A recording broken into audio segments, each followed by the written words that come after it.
Irmãos, quero com muito carinho cumprimentar o Bispo Aídes, Bispa Neuza, e agradecê-los imensamente por esse convite. E eu tremi na base, mas pensei, Bispo Aídes está em direção de Deus, né? Se ele acredita que eu posso falar, eu não vou acreditar? Vou. Agradecer aqui o pastor Samuel, que está representando a presidência, a pastora Cleoni, são desde há muito tempo, né, os grandes incentivadores do meu ministério, conselheiro, confidente, amigo. Deus abençoe o senhor, Deus abençoe o pastor Itamar, essa simpatia. E veio aqui muitas pessoas, né, muitos amigos, pastor Isaías Negrão, sua esposa, doutor Wilson, e tantas pessoas de Deus aqui, e falar aqui, e o pastor Samuel, para me consolar, falou: pastor Gil, isso aqui o povo é simples. Foi, tá certo, graças a Deus, né? Imagina se não fosse. Rever aqui a minha sogra, está aqui comigo, meus filhos, justificar que a minha esposa não está presente, que ela já tinha um convite, né, para ministrar em um retiro, numa igreja do Ministério Fama, e esse é o motivo pelo qual ela não se faz presente. E agradecer de todo o coração a melhor igreja, congregação do Campo de Campinas, a de Capuava 1, aqui ó, a mais top, a mais top. Agradecer aí o Flávio, a Esté, que bondosamente mobilizou lá a turma, assim como em outro convite a Fabiana era superintendente, fez o mesmo. Muito humilde esse povo, né? Graças a Deus. Então, é uma alegria, né, irmãos? É uma alegria estar na casa de Deus, nessa manhã de domingo, manhã chuvosa, e todos nós aqui, para a glória de Jesus. Vamos relembrar, então, o tema da nossa lição de hoje. Eu vou contar até 3, queria que toda a igreja mencionasse, por favor. 1, 2, 3.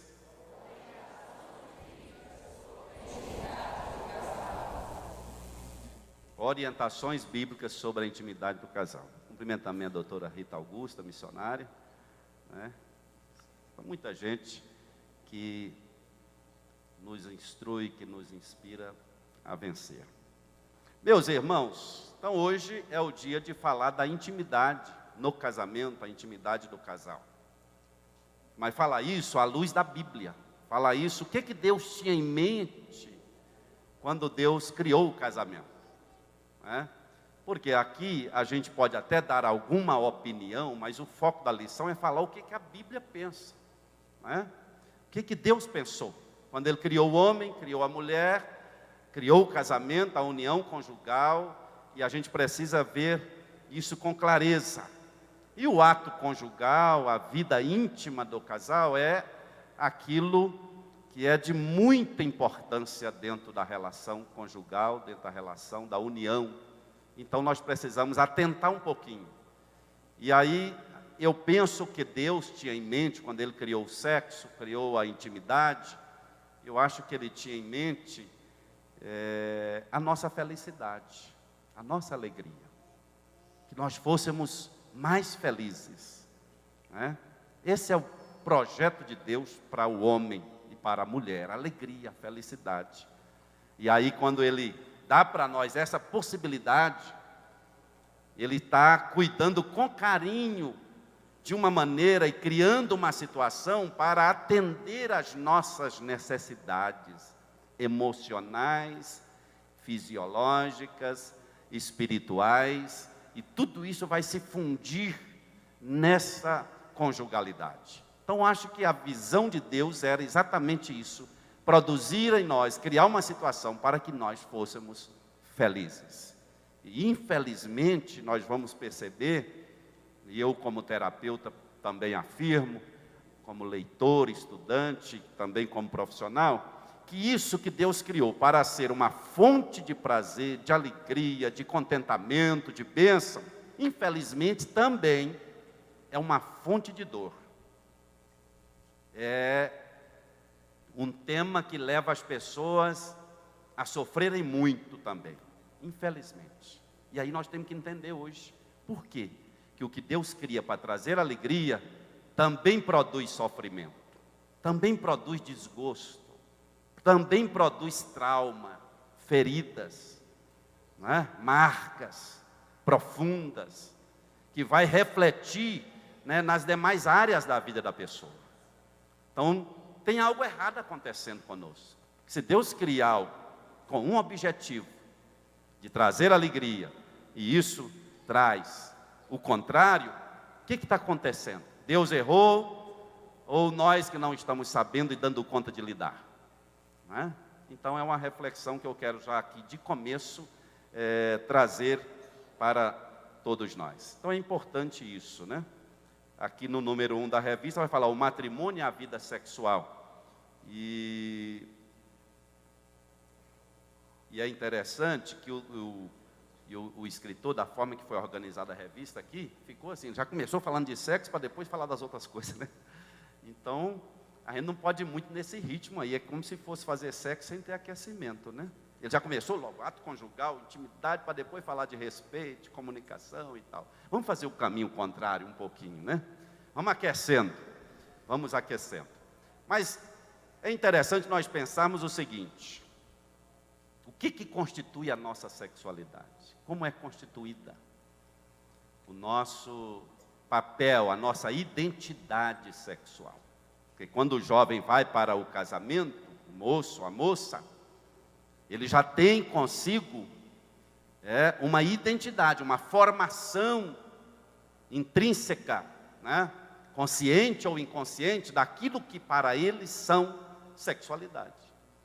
Mesmo que, não, pastor, tem gente que não tem, porque não estudou, não leu nada sobre, isso não tem a ver com ler, isso tem a ver com sentir, como isso foi vivido na vida da pessoa, né? Como foi trabalhado esse tema, como era a relação dos pais, como era a relação, né, principalmente dos pais, tinha afeto, tinha calor, era uma relação fria, era uma relação turbulenta, era uma relação harmoniosa. Tudo isso vai refletir na vida do jovem, da criança, do jovem, do adolescente, do adulto, nessa formação dessa forma de lidar com isso. Então, a gente precisa pensar nisso, que para chegar ao casamento, é preciso primeiro a gente ter esse encontro, né, com a gente mesmo. O que eu penso sobre isso? Né? E agora nós falando também como religião, todos nós, se formos voltar aí 2, 3, 4 gerações, nós vamos chegar num católico, sim ou não? Porque a igreja evangélica saiu da igreja católica. Se você voltar aí 2, 3 gerações, você vai chegar num católico. E aí, como que a sexualidade era passada? Eu estou falando aqui de cultura. O que é cultura? É aquilo que muitas vezes inconsciente norteia o nosso comportamento. Então, as crenças que são construídas. Então, como na igreja católica era falado e vivida a sexualidade? A ideia que se tinha era que quem estava mais perto de Deus não mexia com sexo. Sim ou não? Que era o padre, o sacerdote, as freiras. Então, quem mais estava perto de Deus eram pessoas que não tocavam nisso. Eram privados disso. Então, o que fica no inconsciente coletivo? Isso, né? Que se eu quero ter uma intimidade profunda com Deus, eu tenho que ter o sexo apenas como talvez um mal necessário, mas não como uma coisa de Deus. Isso foi construído, talvez está no inconsciente nosso, né? E aí, eu que nasci na Assembleia de Deus, no berço crente, depois eu também aceitei Jesus, viu, Luiz? O berço era crente, mas depois eu levantei a mão também, né? A gente não via os pastores, os líderes antigos, fazerem um carinho na esposa, honrarem as esposas publicamente, pelo menos lá em Porangatu. Às vezes aqui em Goiânia, coisa mais evoluída, né? Lá o pastor mais santo era aquele que a gente não via ele pegar na mão da esposa, fazer um elogio, entendeu? Não estou nem falando em beijo não, misericórdia, o sangue de Jesus tem poder. Então o que foi sendo construído? Essa ideia, que eu deixo de ser crente um pouquinho para fazer sexo, entendeu? Aí eu volto para ser crente de novo. Semana da ceia, não pode. Isso está no nosso inconsciente, trabalhando essa ideia. Então, quando a pessoa vai para este contato, é preciso a gente hoje lançar luz a isso. Ah, pastor, mas isso não tem nada a ver, quem está novo aqui, que já pegou essa geração, que a igreja fala disso. Primeiro, que a igreja não falava disso. Todo o livro de Cantares, que é o livro erótico, é o livro do romance, do sexo, era espiritualizado, era Cristo e a igreja. Gente, nós temos 65 espiritual, não pode ter um. Para a gente pensar no The Fly.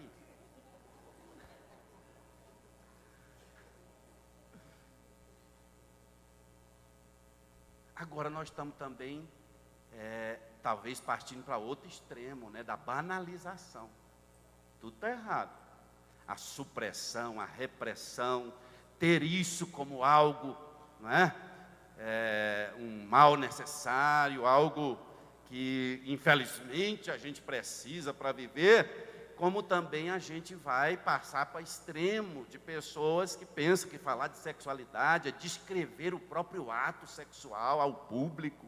Isso não é educação sexual. A banalização. Então vamos caçar um caminho do equilíbrio. Tudo bem? Então isso é importante, nós pensarmos nisso. Agora vamos lá. Voltar um pouquinho, quando Deus faz o homem, quando Deus resolve fazer a mulher. Deus faz o primeiro clone da história. Deus clonou o homem, tirou uma das suas costelas. O osso chato é a parte do nosso corpo que tem mais células tronco. Então Deus retira a costela, das células tronco constrói a mulher. Muda apenas o par de cromossomos que tem a ver com a sexualidade. O homem XX e Deus cria o XY para ser o feminino. E aí Deus clona esse ser e cria outro ser a partir desse. Por que Ele não fez de fora? Não é? Por esse projeto de Deus, da complementariedade, da cumplicidade, da unidade.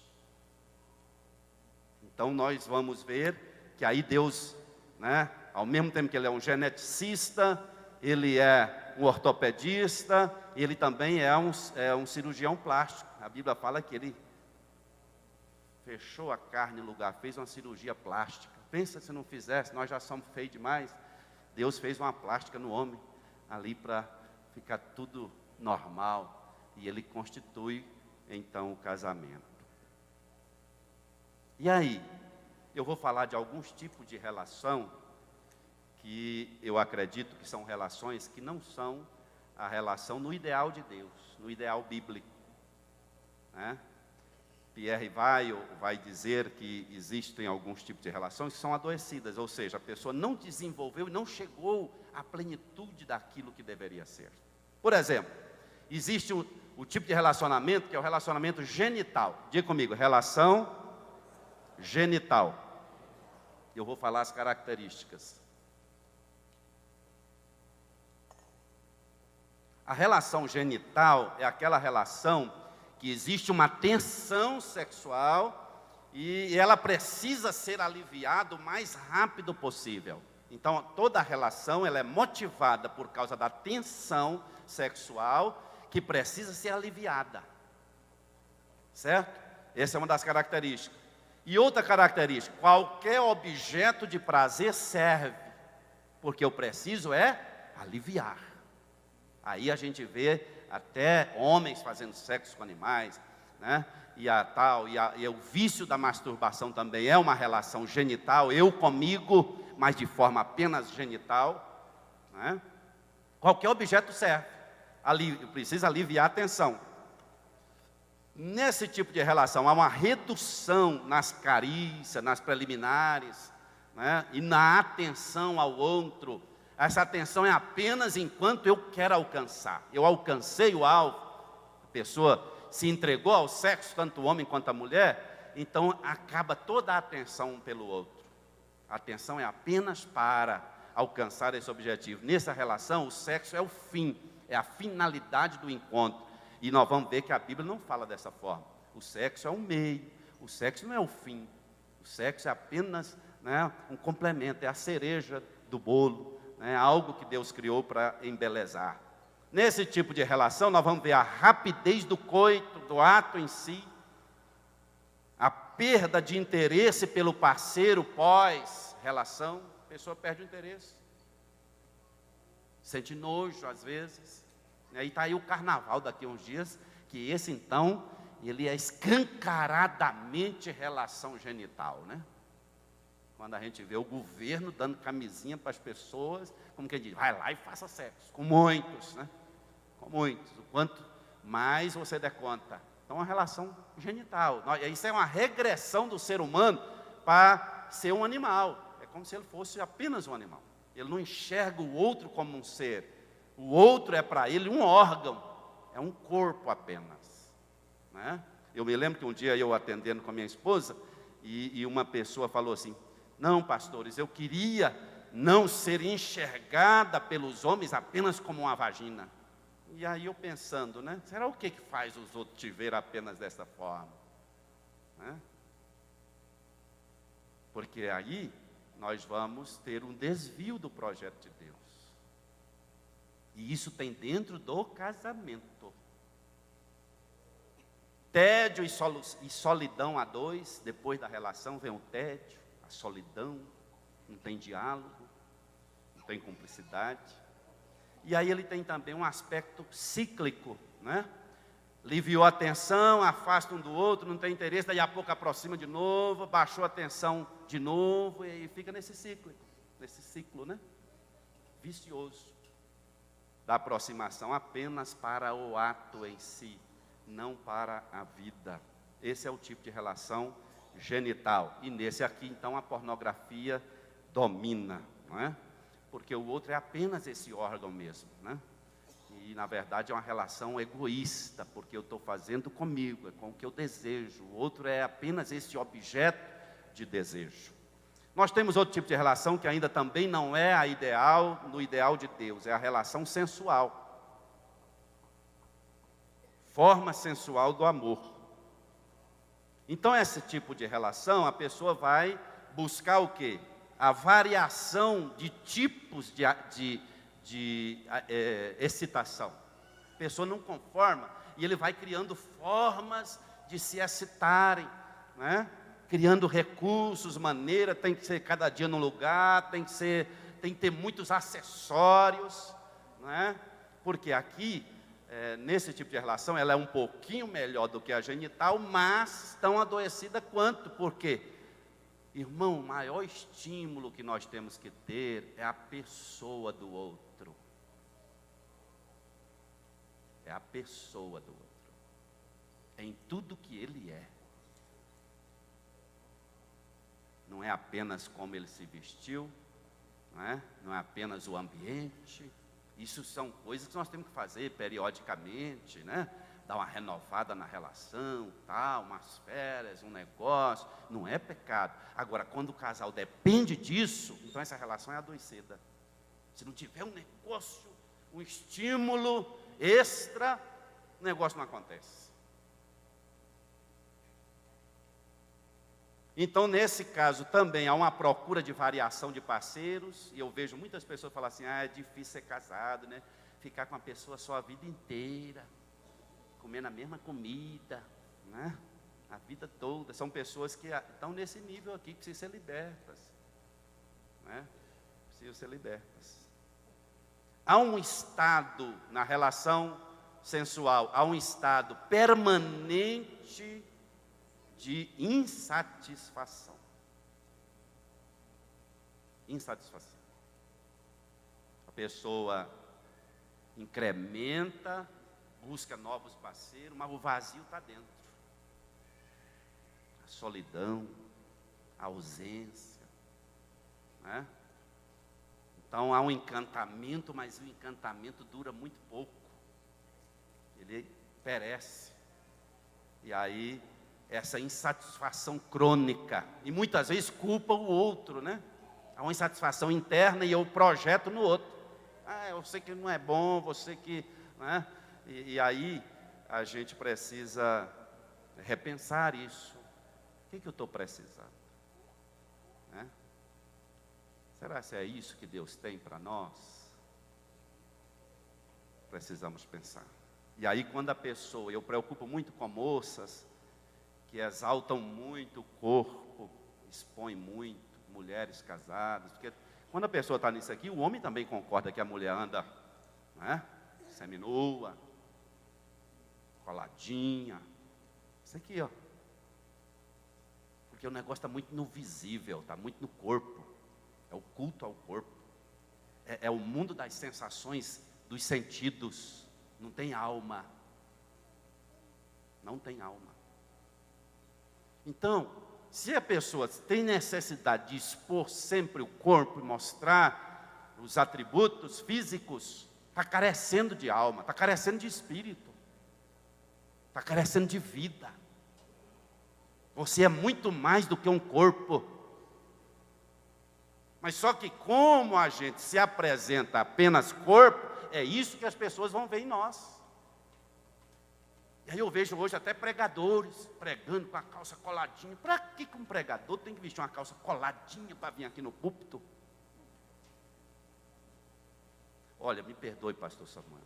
Isso eu falo lá no Capoal. Se eu falar alguma coisa inadequada, cada igreja tem sua doutrina, mas eu estou falando como cientista, aspas, dessa matéria. Então, há uma necessidade. Você tem muito mais para mostrar do que a sua perna, ou não?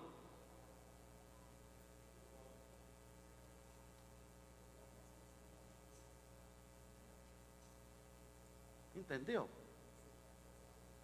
Porque não basta ser belo, tem que ser sensual. Então isso é um desvio daquilo que Deus programou para nós. É um desvio. Então há uma procura permanente de estimulantes, a solidão e o tédio também continua. A procura de reciprocidade, nesse caso aqui é um pouquinho mais evoluído do que a genital, porque aqui os dois querem, né, um mostrar que é melhor do que o outro, e entra nessa disputa, um quer desempenhar para satisfazer o outro, porque ele vai ter felicidade de saber que o outro achou ele bom. Na genital não quer nem saber o que o outro achou, mas aqui já tem essa, sabe, eu fui bom, ei, você é bom, você é bom. Né? Então há essa preocupação, né, talvez excessiva. Então é o prazer dos sentidos, ambos são objetos um do outro, talvez até um objeto do exibicionismo. A pessoa se sente tão menor que aí ele tem que casar com alguém para ser o troféu, para ser, né, para ser exibido, e isso tudo vai afetar na relação. E essas pessoas da relação sensual, diga comigo, não acreditam no amor. Porque eles não sabem o que é amor. O negócio é pele, né? É corpo. E aí, se a gente for olhar assim na mídia, né, a gente vai ver os artistas mergulhados nisso. Precisam ser curados, vamos orar por eles, né? Vamos orar por eles. Além disso, nós vamos ter aí os vínculos por conveniências. Pessoa que casa, arruma um parceiro pelo que ele pode oferecer, não pelo que ele é. E isso vai dar uma consequência também na relação. Vínculo compensatório. O que é o vínculo compensatório? É pela função emocional que o outro tem na minha vida. Eu tenho uma ausência de pai, aí eu vou arrumar um marido para ser esse pai, né? Eu tenho uma necessidade de proteger, eu vou arrumar minha esposa e ela vai se tornar minha filha. Mas aí eu sempre pergunto aí nos encontros de casais, como é que vai ter fogo, pai com filha, né? Maninha com filho? Até perde a graça. Precisa evoluir. E nós vamos ver lá em Atos, capítulo 28, né, que o comentário vai dizer, ouve, mas não compreende, falam, mas não escuta. Aí não há comunicação, não há uma integridade, não há uma cumplicidade, não é profunda a relação, aquela relação superficial, não é? E aí até o nosso comentarista sobre comunicação, o irmão André, está viajando, não está aqui, ele disse uma coisa interessante. Se a relação do casal é baseada apenas em sexo, daqui a um tempo não vai ter mais sexo. E aí, o que vai sobrar? O que vai sobrar? Não é? Quando ficarmos velhos, o que vai sobrar para a gente conversar? Nós não aprendemos a conversar, não aprendemos a compartilhar a vida, né? E aí, como vai ser? Agora, tem também a forma possessiva, pessoa que se sente proprietário do outro, tem que ter o controle, e o ciúmes é uma das formas da gente querer controlar o outro, né? Que o ciúmes é feito de uma receita de 2 ingredientes pelo menos, mas esses 2 é fatal, é a baixa autoestima e o endeusamento do outro. Eu não sou, mas ele é demais, ela é demais, todo mundo quer, e como eu não sou tão bom, qualquer um é ameaça. Tem que ser liberto, relaxa, né? No trabalho terapêutico é muito importante quando isso, porque às vezes a pessoa chega, mas se ela me terminar comigo, e aí a gente faz a pessoa refletir sobre os ganhos e as perdas, né? Será se ela não vai ter perdas? O que ela vai perder? Aí que a pessoa olha para ele, é mesmo, vai perder um companheiro, vai perder um amigo, vai perder uma pessoa boa. Então, se você é companheiro, é amigo, é pessoa boa, e ela te deixar, vai ter alguém que vai te valorizar, né? Estou falando no caso de namorado.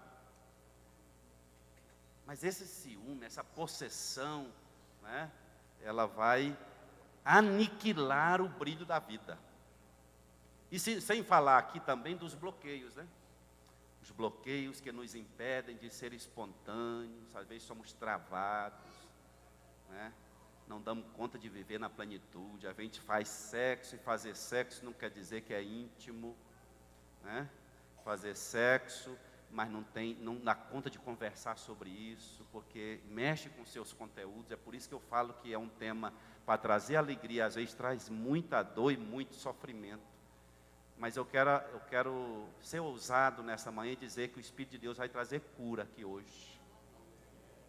Deus falou ao meu coração, Ele vai trazer cura, porque Deus quer que você seja feliz, como a Bíblia diz, porque é projeto de Deus para as nossas vidas. Então vem as superficialidades, né? Aquele negócio superficial. O que é o projeto de Deus então? Já falei muito do que não é. O que é? O projeto de Deus é que a gente tenha, né, um encontro de verdade um com o outro, que é chamado na psicologia de encontro existencial. É 2 existências se encontrando, não é só 2 corpos se encontrando. 2 existências, 2 histórias, 2 corações, 2 almas, 2 espíritos, não é? 2 corpos, 2 mentes, e esse encontro existencial profundo, maravilhoso, que nós precisamos. É por isso que às vezes eu falo e chocam os teólogos. Eu sou casado, eu sou uma só carne, e aí eu falo, não é uma só carne, e eles regalam o olho para mim, porque se você alcançou algo, e você tem que orar para nós, porque nós estamos lutando para ser. Não é só pelo fato de você fazer sexo, você é uma só carne. Já falei de 2 tipos de relação aqui, que é sexual, mas não é íntima. E aí a lição colocou aqui, orientações sobre a intimidade. Não está falando orientações sobre sexo, puramente, sobre a intimidade. Por quê? Porque nós temos que desenvolvermos para alcançar isso.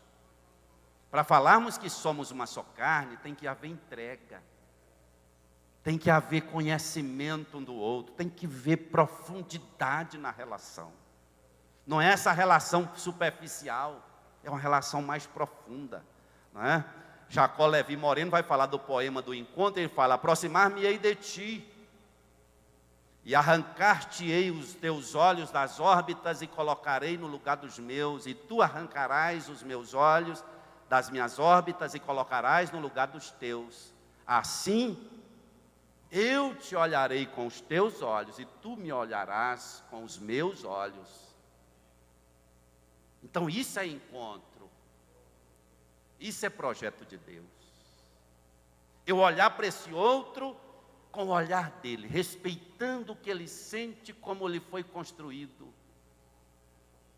Encontrar de verdade, ter a percepção de verdade, profunda. Isso é de uma noite para o dia? Não, é uma construção. Dá trabalho. Dá trabalho. Mas é maravilhoso. Aleluia. Nesse encontro, o sexo é uma complementação. O sexo é algo que vem para coroar a relação. Mas tem muita coisa a mais, muita coisa antes. Tem reciprocidade. Aleluia. Quem está comigo? Vocês estão assim tão caladinhos, eu estou com medo de vocês. Viu? Geralmente quando as pessoas falam de sexo, é uma risaiada na igreja. Eu acho que eu não dou conta desse tema não, viu, Tamar? Estou bem. E o que é que não está bem?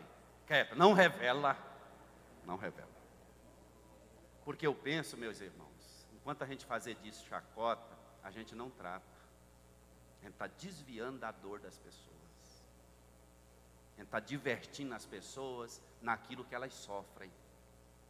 Tem muita gente que sofre. E eu estou respeitando a sua dor. Quero ser boca de Deus na sua vida hoje. Tem jeito para você.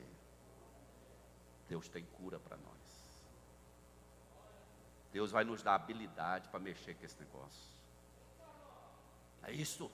Gostei. Aleluia. Glória a Deus. Então é necessário nós pensarmos que isso que a Bíblia propõe é uma unidade de matéria e espírito, é um encontro de verdade.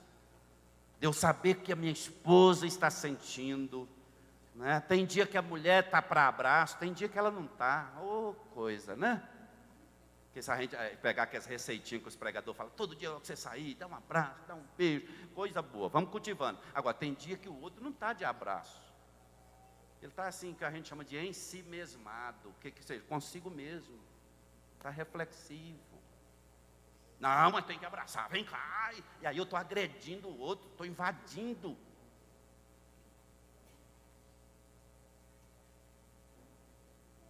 Tem hora que o homem não quer fazer uma DR, ele quer pôr a coisa, quer dar uma espairecida, irmã. Não fica afoita, não, calma. Isso não quer dizer que ele está te abandonando.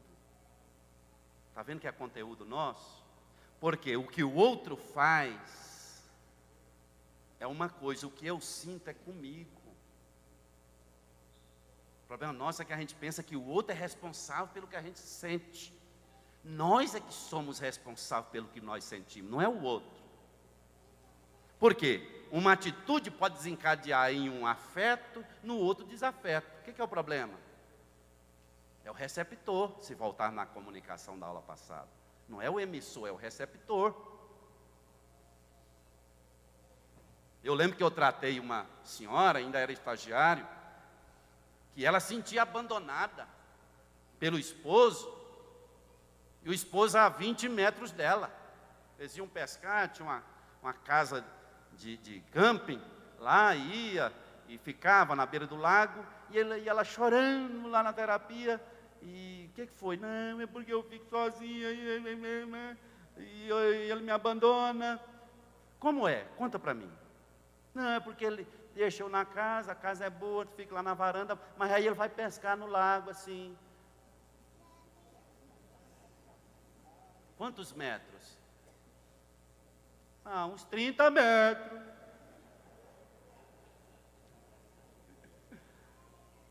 Mas aí, o que tinha por trás desse choro? Ela tinha uma história de abandono na infância, que não foi curado. Aí o que o outro faz? Aciona. E o homem está culpado? Não, era um homem que faria tudo para vê-la feliz.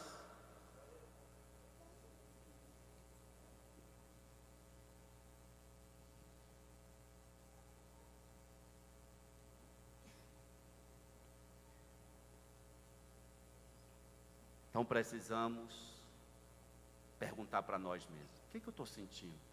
O que é isso? De onde está vindo isso? Né?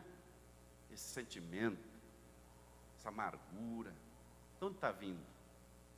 Nós precisamos pensar para que a gente possa ter saúde. Uma coisa fantástica no relacionamento que Deus propõe para nós, e eu vou falar aqui alguns aspectos do relacionamento que Deus planejou para nós, e uma coisa importante que o apóstolo Pedro falou na sua carta, capítulo 3, versículo 7. Coabitai, ficai com ela. Quem lembra do texto? Diga, entendimento. Ih, vocês estão dormindo? Coabitai entendimento. Ah, então não é só corpo, não? Não, olha que a cabeça tem que estar funcionando. A de cima tem que estar funcionando. Se desligar de cima não vai prestar. Coabitai Aí vem uma palavra, irmão, dando honra. Que coisa linda. Dando honra à mulher.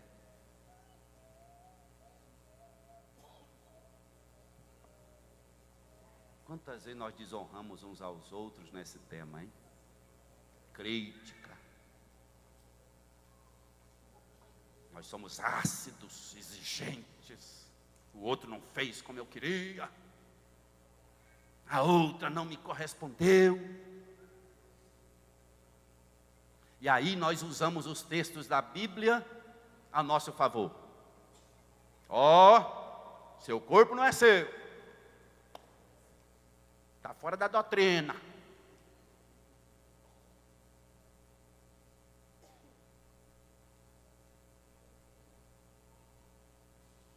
Não tiver em casa, tem na rua. Se eu fosse mulher e o marido falasse isso para mim, eu falaria: então você vai agora para a rua. Em nome do Pai, do Filho e do Espírito Santo. Vai.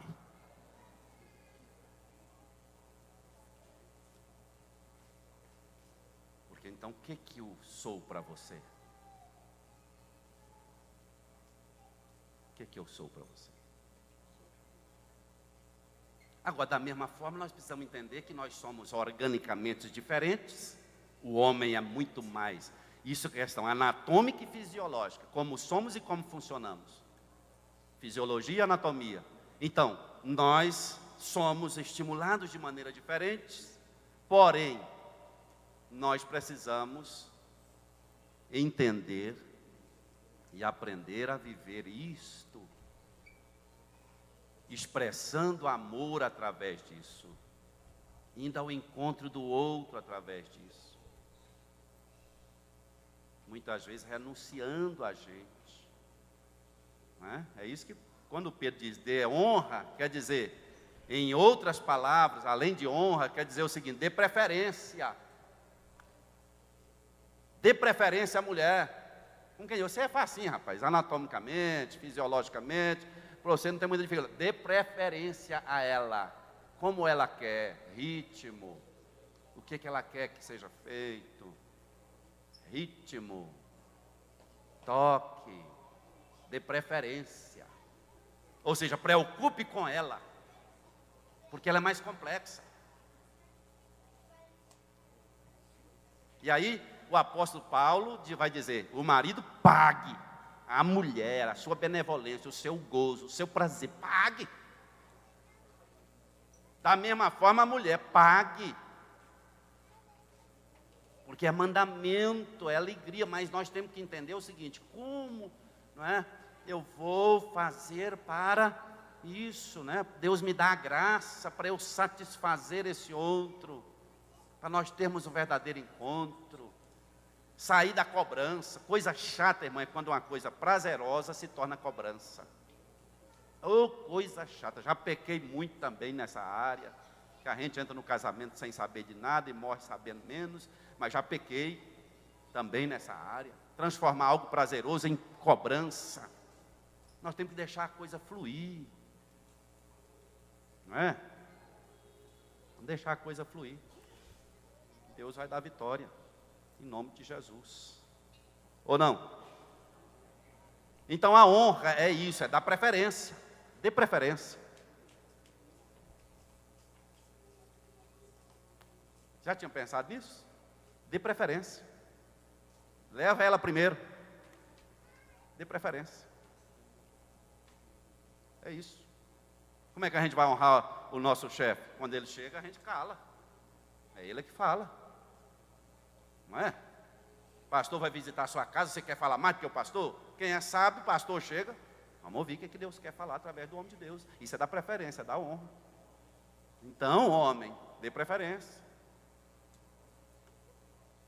Porque vocês são co-herdeiros, vai herdar junto. Não está dizendo que o homem não vai ficar fora, vai herdar junto.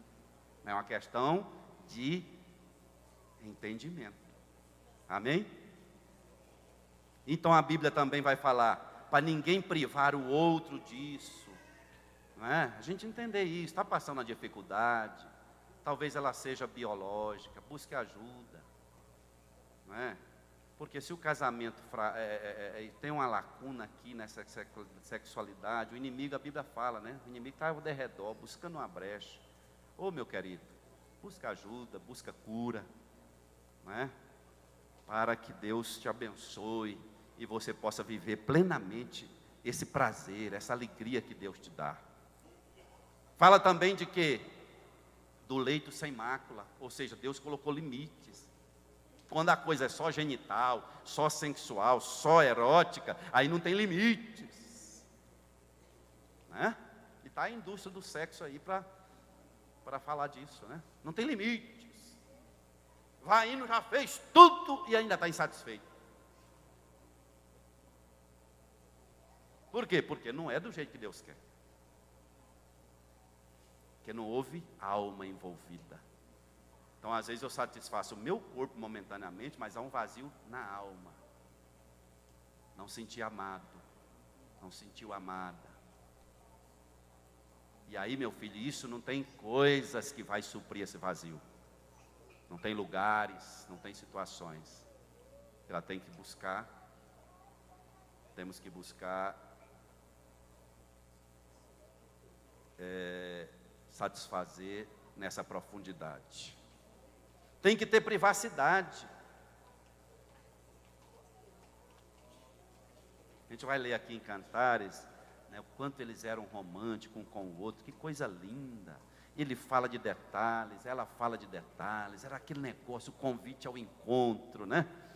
Mas era uma coisa de um para o outro. Tem coisa que é nossa, irmão, é íntimo. Não põe na praça, não. Sua intimidade, não.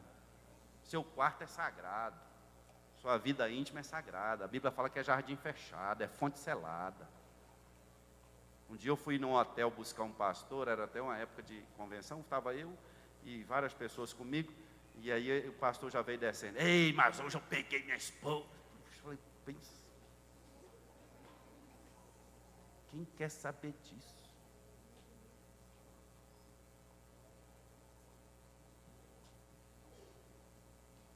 Quem precisa saber disso?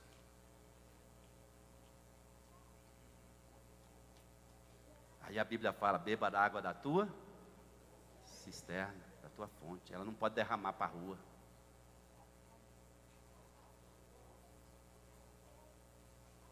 Que Deus nos ajude. Que Deus nos cure, nos leve à plenitude, para que aquilo que a gente viver dentro do nosso quarto seja suficiente.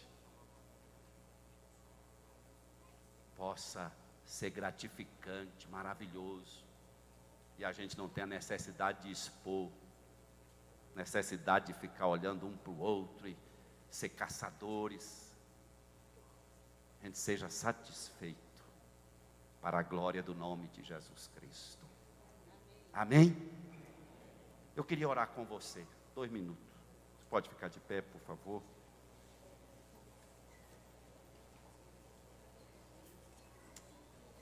Oh, glória a Deus.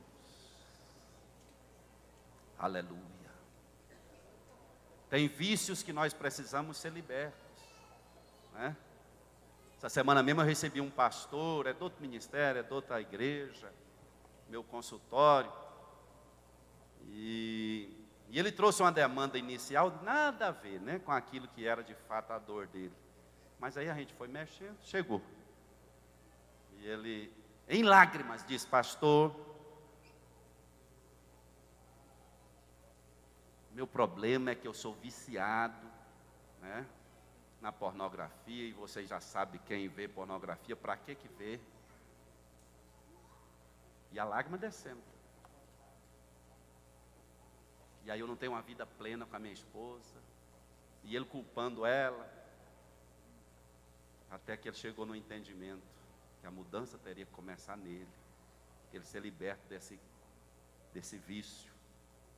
Porque se eu me satisfaço, é difícil o outro dar conta de me satisfazer. Por quê? Porque é na minha hora, é do meu jeito, eu não tenho que negociar. Aí eu quero que o outro seja essa pessoa que me entende e faça o que eu quero. Então tem que ser liberto. E ele chorou, e oramos juntos. Eu queria orar com você nessa manhã. Podemos viver melhor. Sexo é bênção de Deus. Não deixamos de ser homem de Deus por ter uma vida sexual com os nossos cônjuges ativa, criativa, abençoada. Deus é conosco, Deus é com você, mas Ele quer te dar uma liberdade aqui hoje, em nome de Jesus. Amém? Então vou orar 2 minutos com você. Pai, no nome santo de Jesus, através do Espírito Santo, eu coloco, Senhor, diante de Ti, essas centenas, talvez, de vidas que estão aqui, me ouvindo atentamente, humildemente.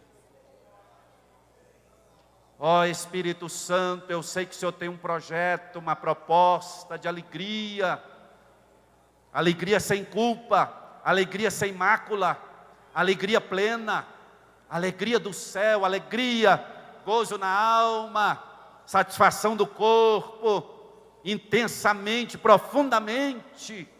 E o Senhor criou um jeito da gente viver assim, e chamou esse jeito de casamento. O Senhor chamou isso de casamento, onde nós pudéssemos viver plenamente a nossa vida, e abençoar a vida de um cônjuge. E eu quero no Teu nome liberar essas pessoas que estão aqui.